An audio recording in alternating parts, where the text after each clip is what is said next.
bit of a connection problem. I'm not at home. You can see I'm out and about today. So the idea is to look for more consistency and to be able to generate more support and more structure. Especially using YouTube is more of an advocacy and a support platform. Although I am a student of life, of course, and I'm many different skills that I'm still developing. Some are new, some are practical, some are artistic.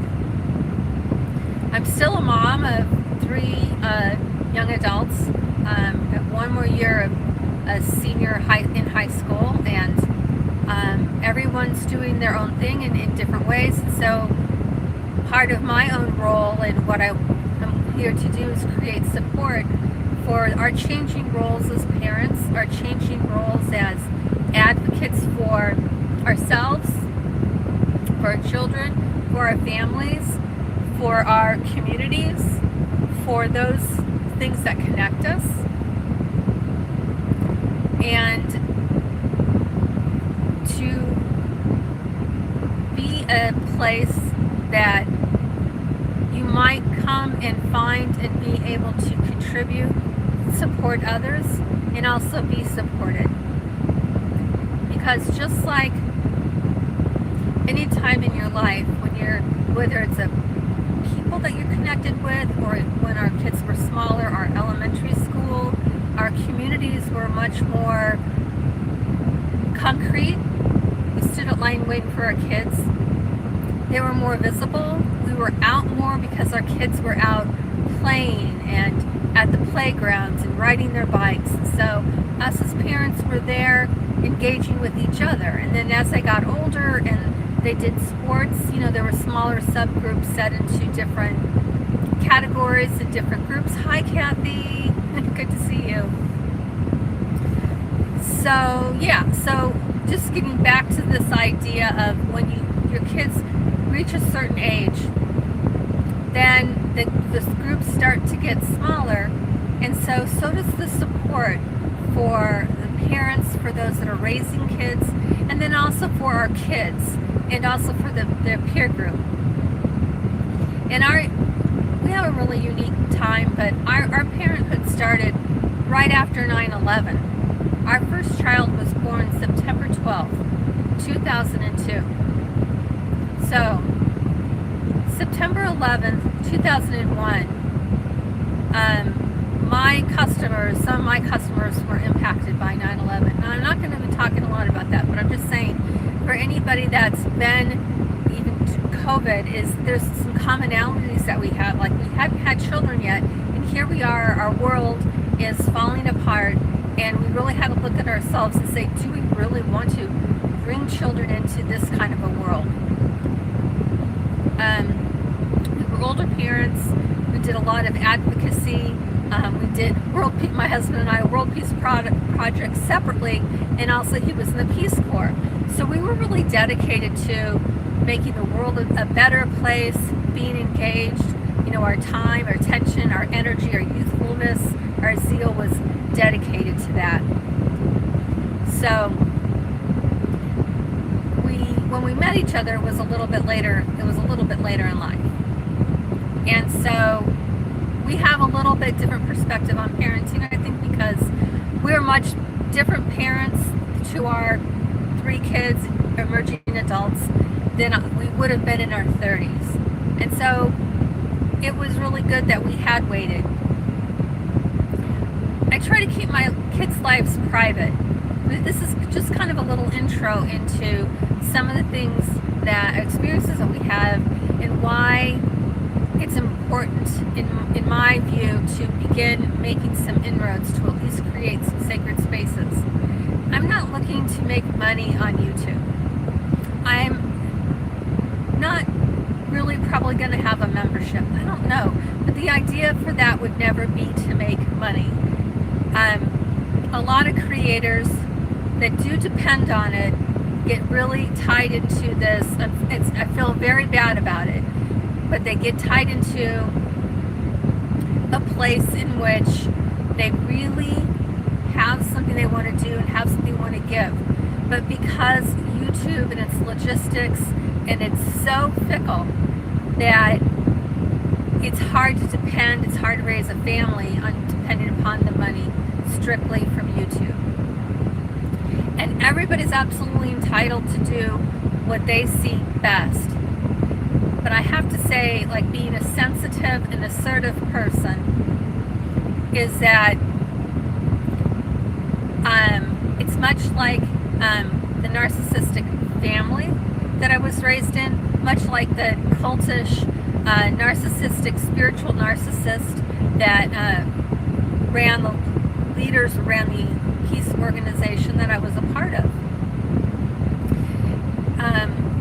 That we have to be able to create these places and talk and not be talked over, right? To have our place. So what happens is, in a nutshell, we all know it, is that small creators have a really hard time getting bigger, and some of the larger creators, there's different ways in which they grow their audience, let's say. But let's just get back to what people like me who YouTube, I was thinking today that YouTube was such an awesome tool. It has been incredibly hurtful too, in an incredibly negative way, in an incredibly powerful way.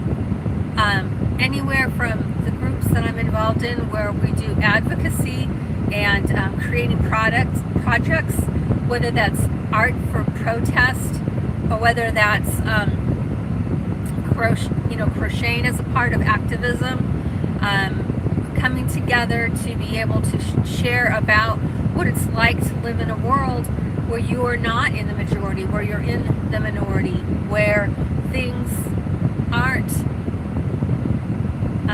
well, when people believe, I'd say that might makes right, and there's power in numbers.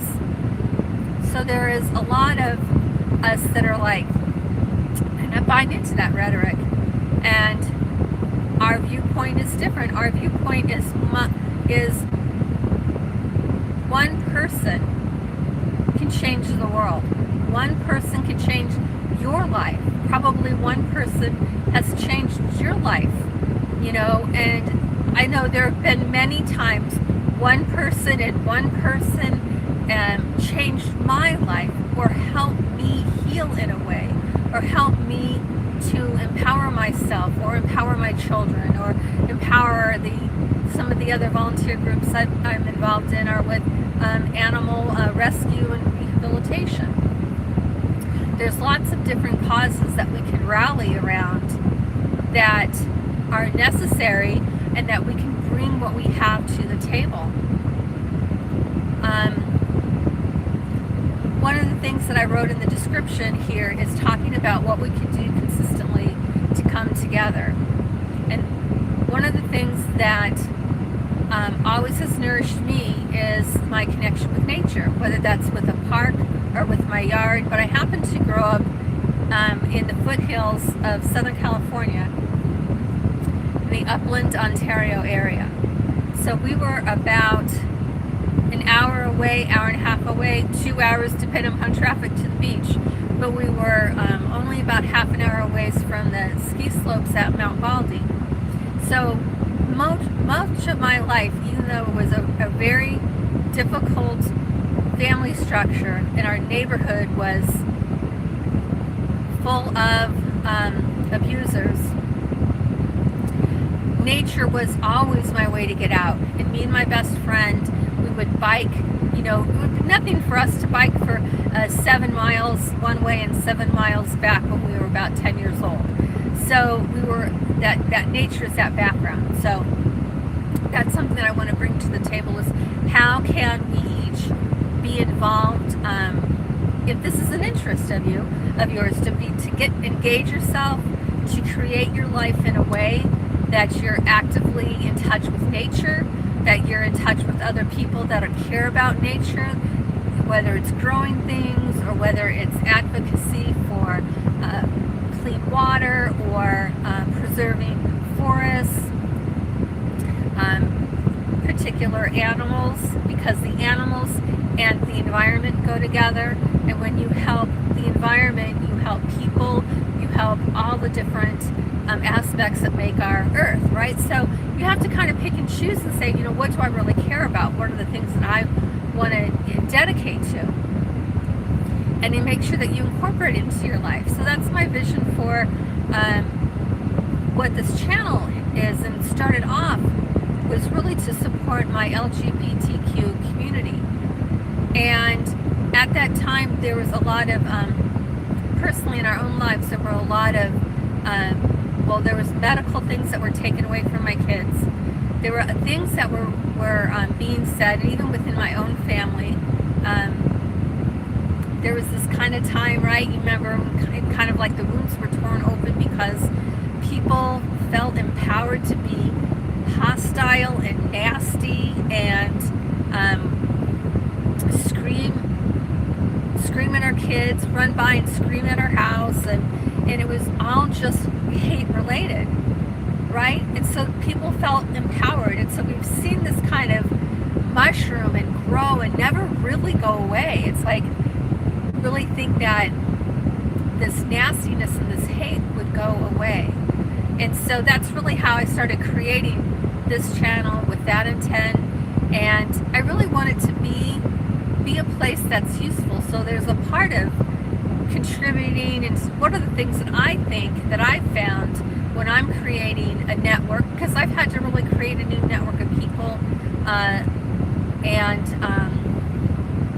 think about what would be the structure that people are empowered and also have their own points of view. Because definitely my children have taught me about the importance of diversity. And when you think of nature, the strongest, most resilient environments are that way because they're diverse, because they're natural and they're diverse.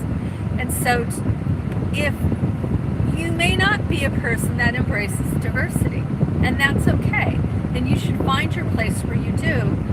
And we wouldn't tolerate, that kind of chaos and behavior in a place where we're celebrating diversity. Now, if I'm going to celebrate diversity, that means that I need to have some tools, and I need to expect that there's going to be a way, a structure in which we conduct our business, okay?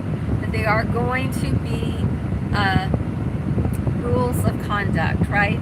That there are going to be acceptable and not acceptable things. And not because that's the way it is for everybody, but that's just for the way people get to feel safe in their environment.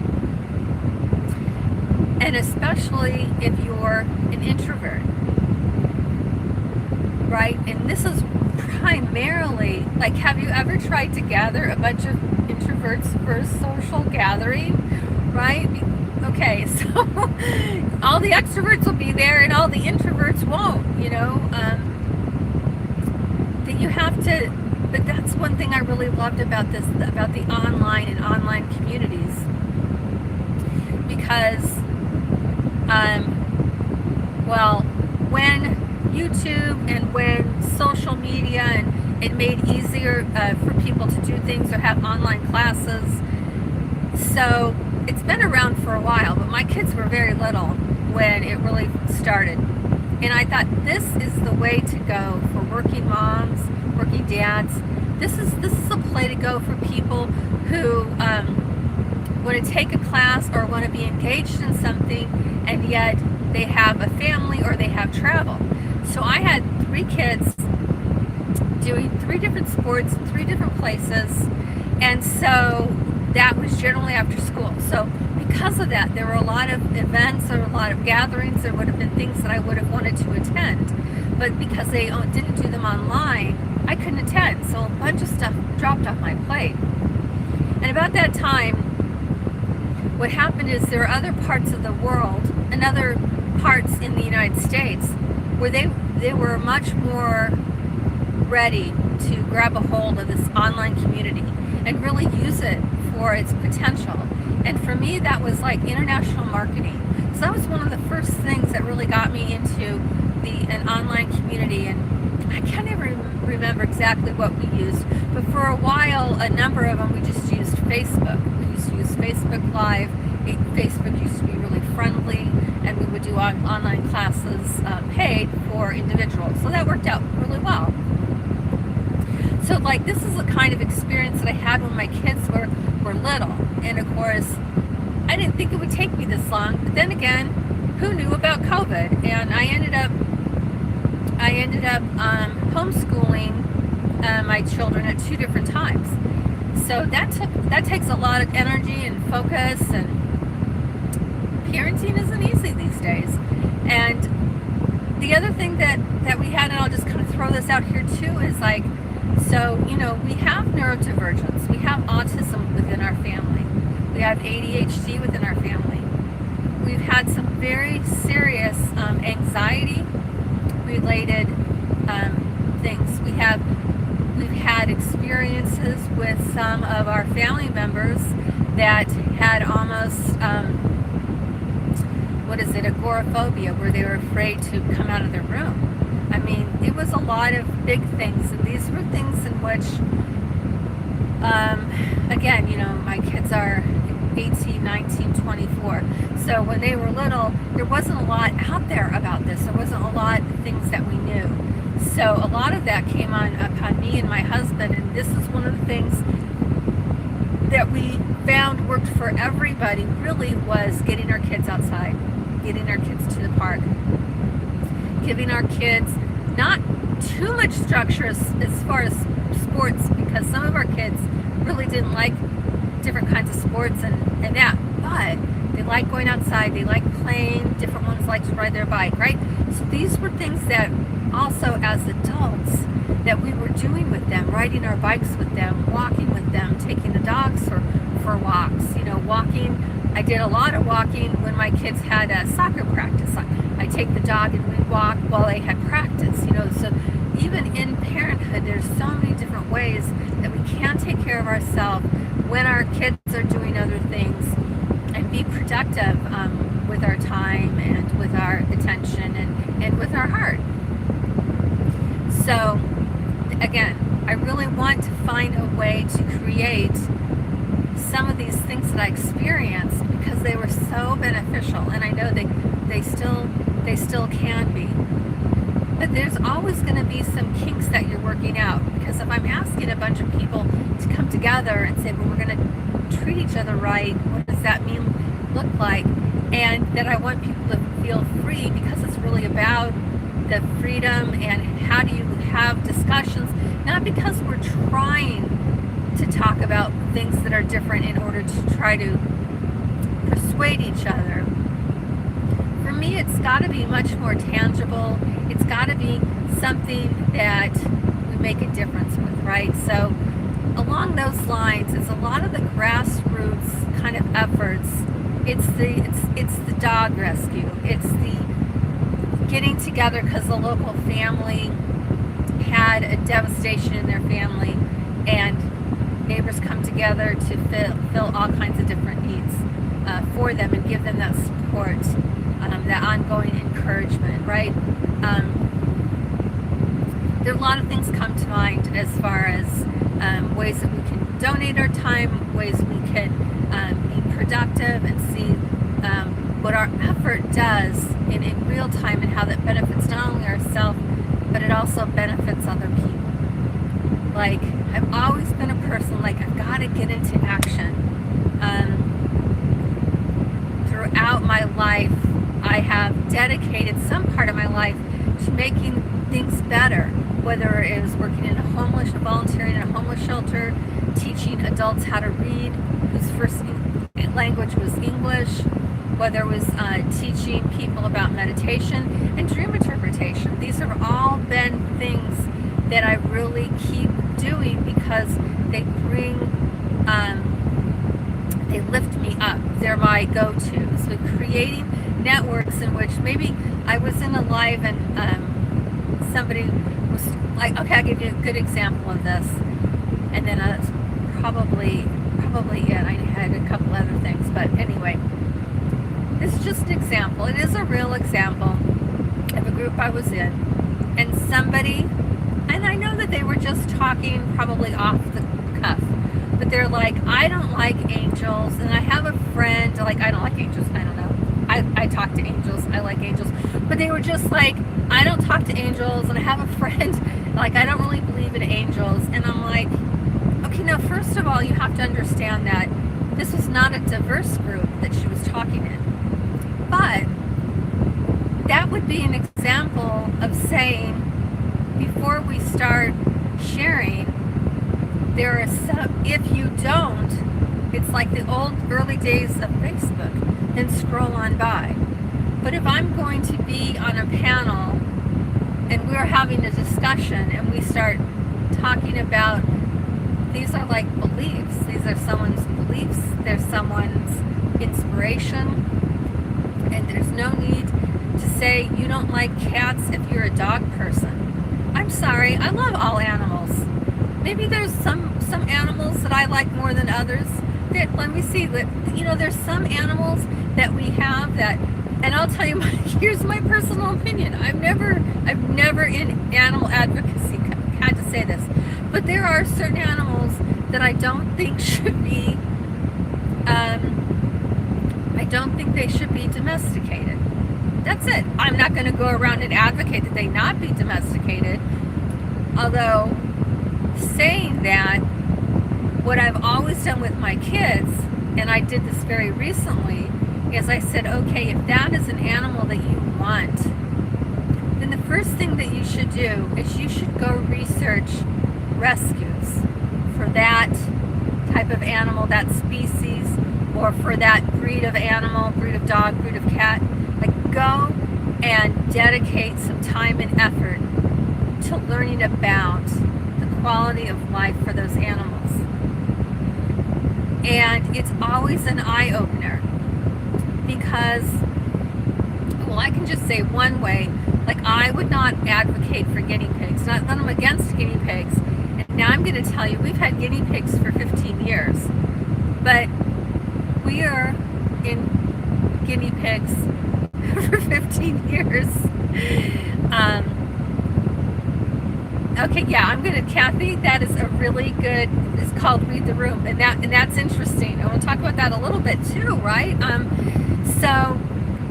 And being an introvert, and I'm going to talk about maybe being a little bit neurodivergent, and about what it means to come into a room. And I'm not saying that that's a negative. I'm receiving what you're saying. I'm just going to finish this thing up with the guinea pig. So that's a prime example. I did not set out to bring guinea pigs or buy guinea pigs, but I had family members who I rescued them from.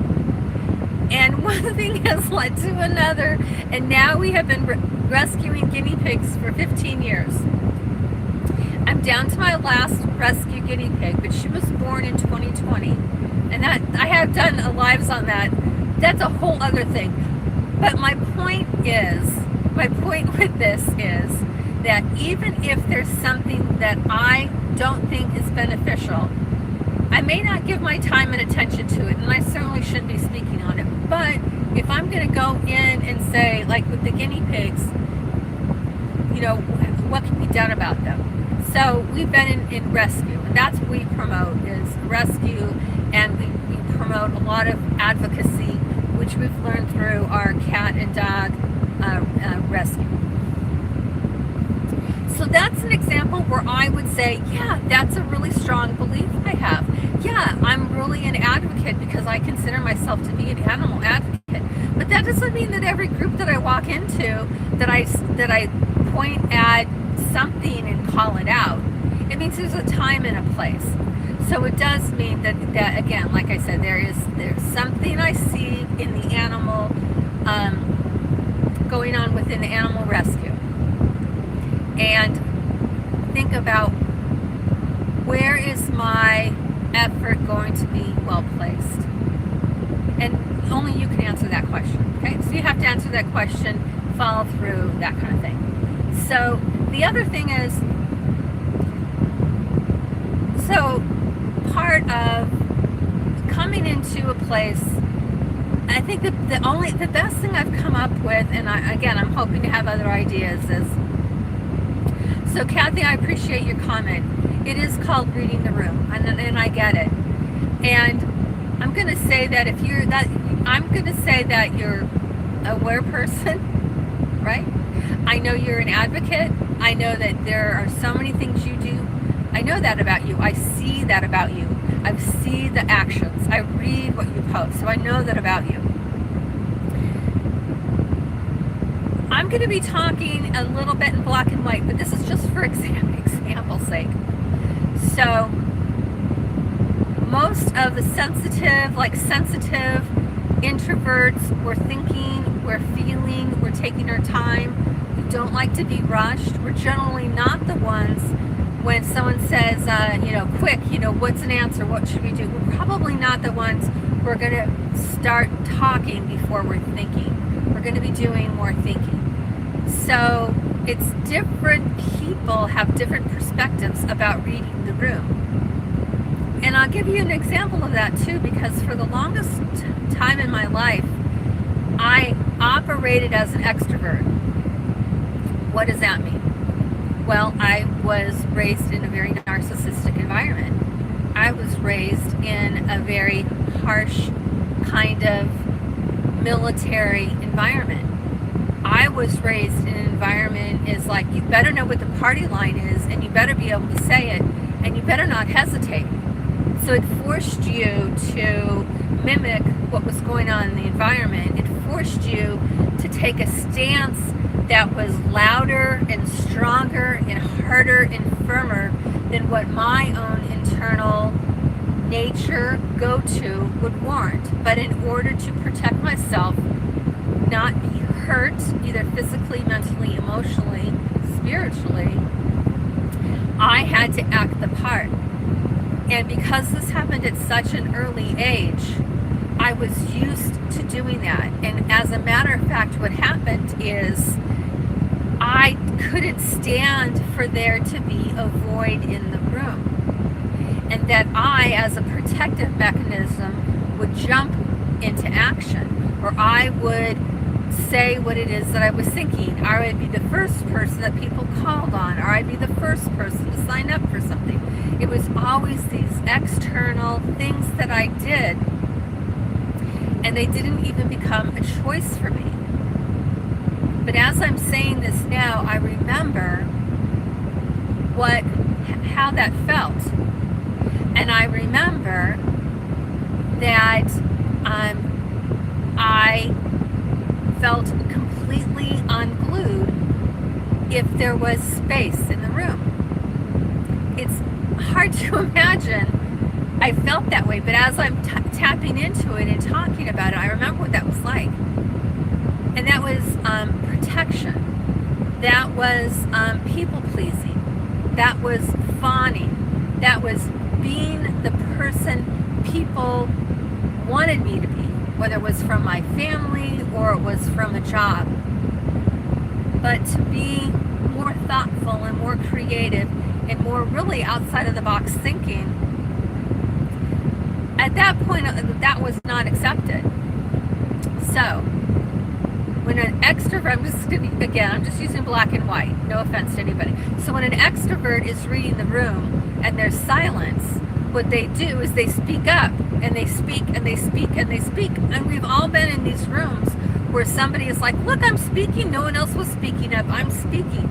And I've been in rooms, I've been in meetings where people are like, I know we only have 30 minutes left, but I have this point I'm going to make. And then they start making their point, and they're like, oh, I think I'm way off track, but I'm going to continue going because I'm going to eventually come back on track. And you sit in a meeting and there's 30 minutes gone, and even though the person is saying, I recognize there's a boundary here and I'm dancing on it and I'm stepping across it, I'm daring anybody to step in and say, okay, enough, we're going to, there's many ways to wrap that up. There's many ways to do that kindly. And sometimes, and this is where this assertive comes in, is within my own life, I came up with this idea of being sensitive but yet having to be assertive. So sensitive doesn't mean sitting back and letting just things happen, but it does mean you have to step in and it's super, super uncomfortable when you have somebody who is, they know, this is a big thing, that was a big thing for me, like, so people would always tell me that I didn't reinforce my boundaries. I go, yes, I do. You do not understand. I am in a rich environment of boundary bashers, people who hear it but don't do anything about it. And it's exactly what happened. I had boundaries. I know how to set that boundary.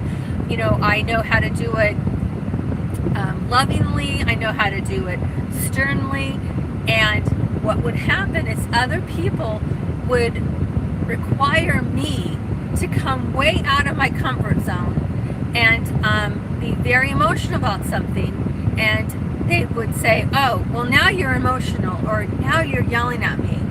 And it was like, no, you are the one who has brought hurt to this situation by knowing the time was up, by knowing it was time to pass on the baton, but demanding that someone dare come up and take some kind of aggressive action in order for you to do the right thing.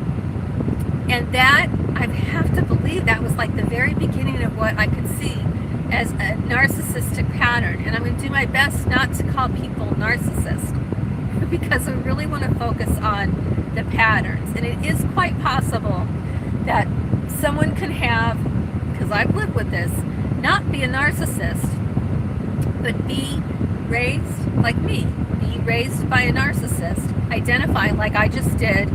They tell you what to think and how to think, and if you don't do it, it's so ingrained in the water and the words and everything around it that you know what you need to be doing, and you either step in line with it, or they completely pull back love, attention, time, money. I mean, I've had it done to me over and over. I did not realize what it was being done. So that's part of what these last few years too have been kind of going through my life, and being like, okay, where, if that's what's going on, and we need to approach things factually, assertively, and straight on. And even if people don't like it, but that's the thing, where we've been in a lot of rooms where the loudest voice wins, or the last voice wins. So to me, another element is being sensitive, and then knowing what it is. What is that point? What's the most important thing here? And it should be very simple. If it's overly complicated, it's just because we're still working on what the main message is, because we're still working on some of the ways it plays out in our world, which is destructive rather than creative. So if we're going to be in a room, we're going to have to also be in a room where we don't expect ourselves to be perfect, but we expect ourselves to be responsible. And being responsible means that just because there's no one's talking, it doesn't mean it needs to be filled up, right? So an extrovert walks into a room, sitting down, and the person who's presenting asks a question, and all the extrovert hears is silence. And so they don't really have anything to say, but they're like, oh, this poor person, no one's answering their question. So they just start talking without direction. It sounds good to them.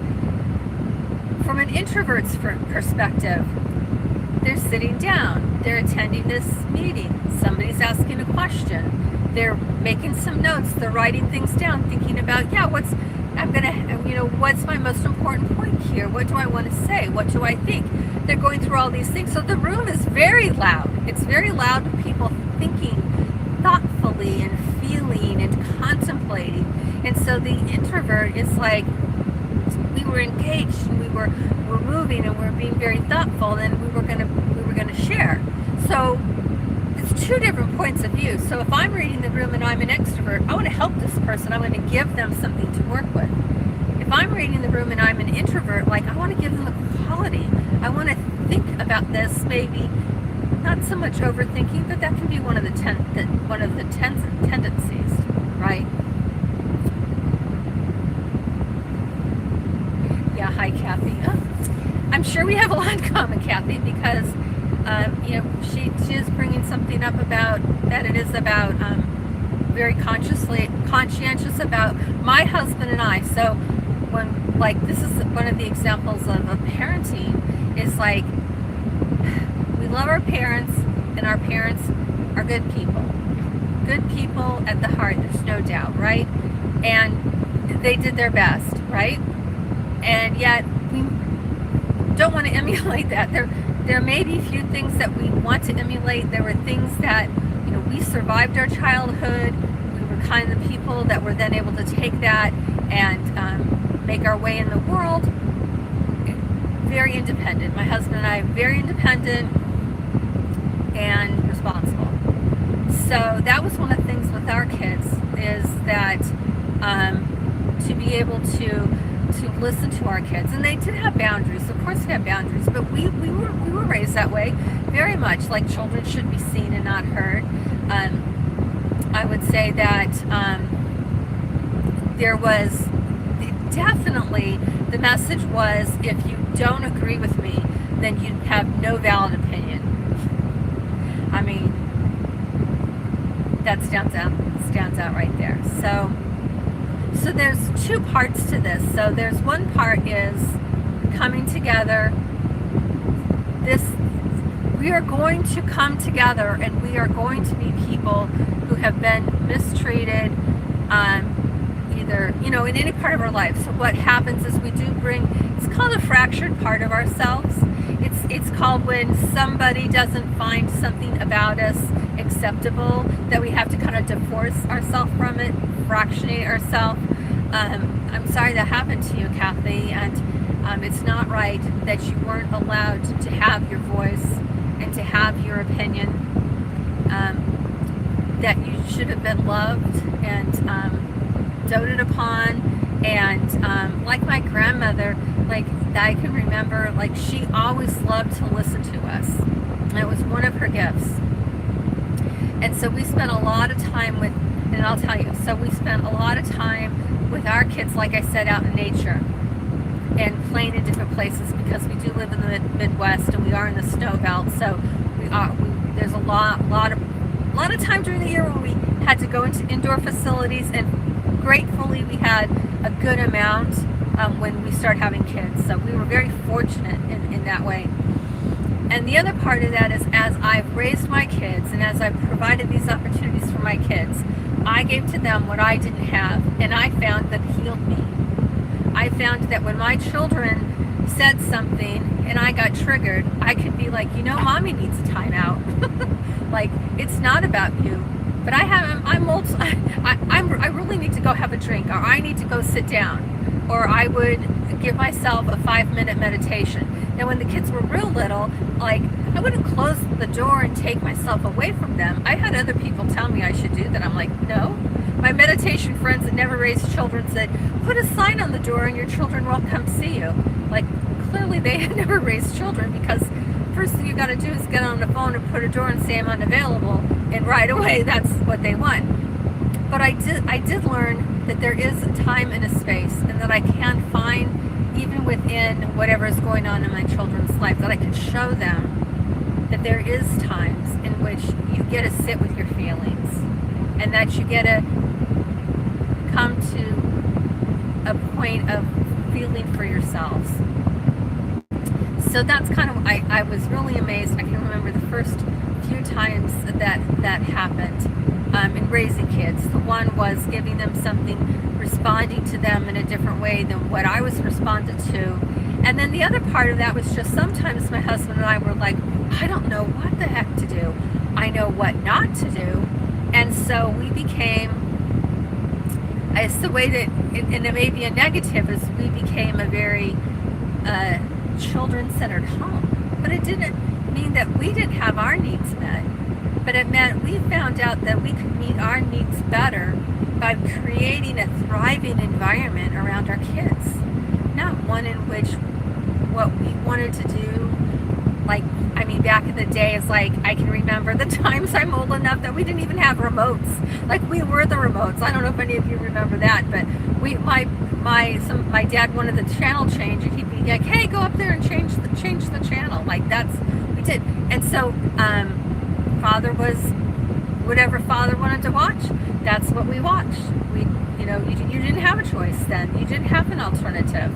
And very rarely was about what we really wanted to watch, or try to convince us that what they watched is what we wanted, is what normally happens. So there's probably a memory of saying, oh, you got to watch what you want. It's like, no, we just really have a choice. But things like that were not hard. I can remember saying, I'm not going to be coming home and sitting in front of the TV and reading the newspaper. I'm going to do something different. And I did do something different, and now I'm adult, and we can do something different together. Have a wonderful evening.